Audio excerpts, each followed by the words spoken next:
Updated at 9:26 p.m. Eastern Time. During his rampage last December at a U.S. military base in Florida, the shooter paused to try to destroy his iPhone, a sign, authorities said, that the device held important clues. The problem was, the FBI didn't have the password, not for that phone or a second, badly damaged one found later.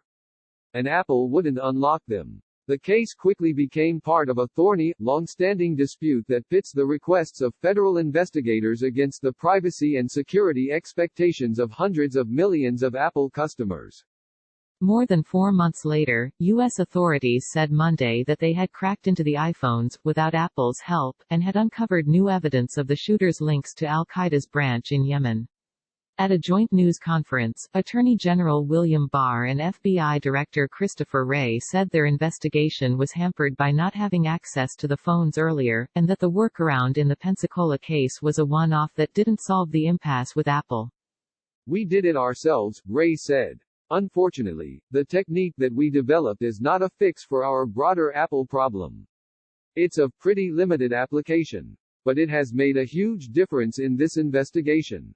Wray said investigators recovered a trove of evidence from the phones belonging to 2nd Lieutenant Mohammed Saeed Al-Shamrani, a 21-year-old Saudi Air Force cadet who was part of a training program at Naval Air Station Pensacola.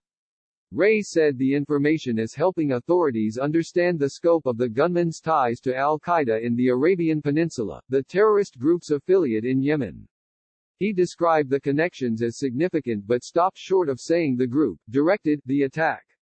"It is certainly more than just inspired," Wray said. "We know, for example, that he was sharing plans and tactics with them. We know that he was coordinating with them and providing an opportunity for them to take credit." Wray said Al-Shamrani was radicalized as far back as 2015 and stayed in touch with militants after moving to the United States. He said Al-Shamrani was a meticulous planner. The cadet took video while casing buildings on base in preparation for the attack, which killed 3 sailors and wounded 8 other people. Authorities say Al-Shamrani wrote a will that he shared with Al-Qaeda associates so that they could claim credit. Weeks after the attack, the leader of Al-Qaeda in the Arabian Peninsula released an audio tape saying the group had directed the attack. The group had a copy of the will and purported correspondence with Al-Shamrani. Neither Wray nor Barr detailed how investigators finally got into the phones. But they said the technique was no substitute for better cooperation from Apple. Apple's decision has dangerous consequences for public safety and national security and is, in my judgment, unacceptable, Barr said. Apple has previously disputed the Justice Department's claims, saying in a statement in January that it had turned over many gigabytes of information related to the Pensacola shooter. Apple said authorities waited a month after the attack before contacting the company about the existence of the second phone and the FBI's inability to access either of the 2 devices.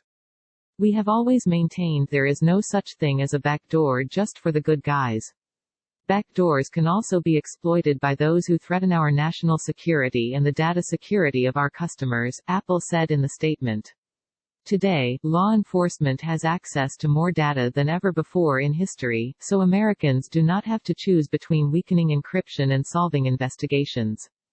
Civil liberties groups and others who support Apple's stance note that this isn't the first time authorities have broken into devices after Apple refused to budge. The ACLU, American Civil Liberties Union, issued a statement saying the innovations show that federal agencies don't need the backdoor they've asked tech companies to engineer for years.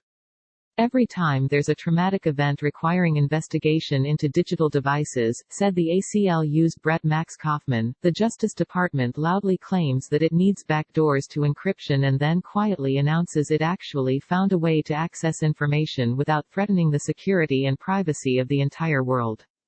In a statement Monday evening, the Saudi embassy said, "Saudi Arabia has fully cooperated with U.S. law enforcement on the investigation, and we are continuing to provide full support to our American counterparts." Saudi Arabia will continue to use every means at our disposal to counter the men, mindset and money of terrorism that enables Al-Qaeda and others to recruit followers and threaten communities, or even entire nations. The embassy also touted the relationship between the U.S. and Saudi Arabia as one of the primary pillars of the global effort to dismantle and defeat terrorist networks. Our two countries will maintain our unbreakable commitment to combat the forces of evil, wherever they exist, the statement continued.